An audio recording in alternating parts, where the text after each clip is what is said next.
दोस्तों, ये कहानी कब्रिस्तान में मिली एक आत्मा की है। दोस्तों, अगर आपको हमारी वीडियो अच्छी लगे तो हमारे चैनल माहिर माहिर हॉरर स्टोरी को जरूर सब्सक्राइब जरूर करें।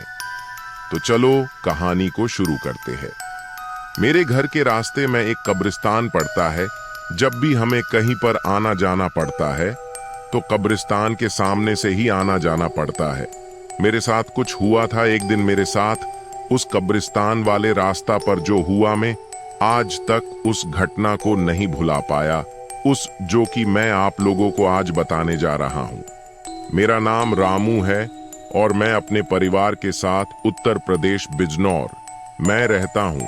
मेरा एक बड़ा भाई भी है जो कि लखनऊ यूनिवर्सिटी से बीटेक कर रहा है और एक छोटी बहन है जो कि कॉलेज में पढ़ती है। घर में केवल मैं ही ऐसा हूं जो कि रात को अपने दोस्तों के साथ मूवी देखता हूं और घूमता रहता हूं। मुझे घर में किसी की भी कोई भी रोक टोक नहीं है। मैं कहीं भी आ जा सकता हूं। आज मैं आपको उस दिन के बारे में बताने जा रहा हूं जो कि मेरी लाइफ का बहुत ही डरावना दिन था। मुझे बहुत ही अच्छे से याद है कि मैं और मेरे 3 दोस्त रात को अपने कॉलेज फ्रेंड की बर्थडे पार्टी में गए हुए थे। पार्टी लगभग रात के 9 बजे शुरू हुई थी और लगभग 12 बजे खत्म हुई थी। मेरे बाकी दोस्तों का घर मेरे घर से काफी दूर था, इसलिए वो मुझे रास्ते में घर के नजदीक ही छोड़कर अपने अपने घर चले गए थे। मैं अकेला ही घर जा रहा था।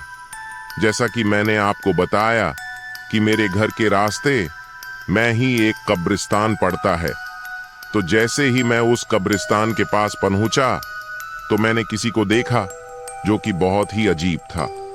बहुत अजीब इसलिए था क्योंकि पहली बात तो ये है कि रात को कब्रिस्तान में कोई भी नहीं रुकता है, और दूसरी बात ये है कि कब्रिस्तान का दरवाजा रात में बंद हो जाता है, लेकिन वो आज खुला हुआ था।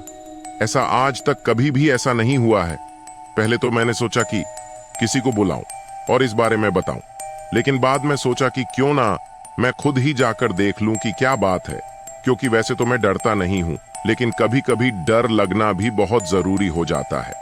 मैं धीरे धीरे उस कब्रिस्तान की ओर बढ़ने लग गया, ये देखने के लिए कि आखिर कौन है वहां पर। मैंने गेट पर जाकर आवाज लगानी शुरू कर दी, पर कोई भी नहीं बोल रहा था। मुझे लगा शायद मेरी आवाज किसी को भी सुनाई नहीं दे रही होगी, तो मैं और अंदर चला गया और देखता हूं कि एक कब्र के पास कोई खड़ा था। मैंने उसे दोबारा से आवाज लगाना शुरू कर दिया, लेकिन वो पीछे ही नहीं मुड़ रहा था, बस चुपचाप खड़ा था।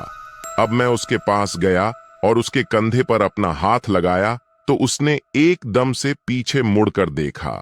उसे देख मेरे तो होश ही उड़ चुके थे। वो कोई और नहीं बल्कि हमारी पड़ोस में ही रहने वाले अंकल थे, जिनका नाम जॉन फर्नांडिस था।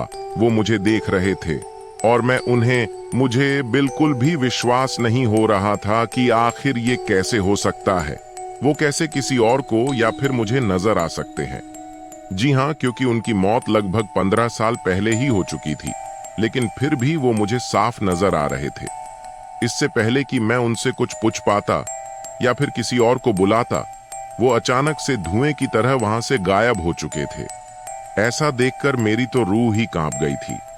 उसके बाद जब घर वापस आकर मैंने सब घर वालों को ये बताया, उन्होंने कहा कि जब कोई ज्यादा किसी को पसंद करता है तो वो उसे मरने के बाद भी नजर आते हैं। ये बात बिल्कुल ही सच है दोस्तों, ऐसा होता है।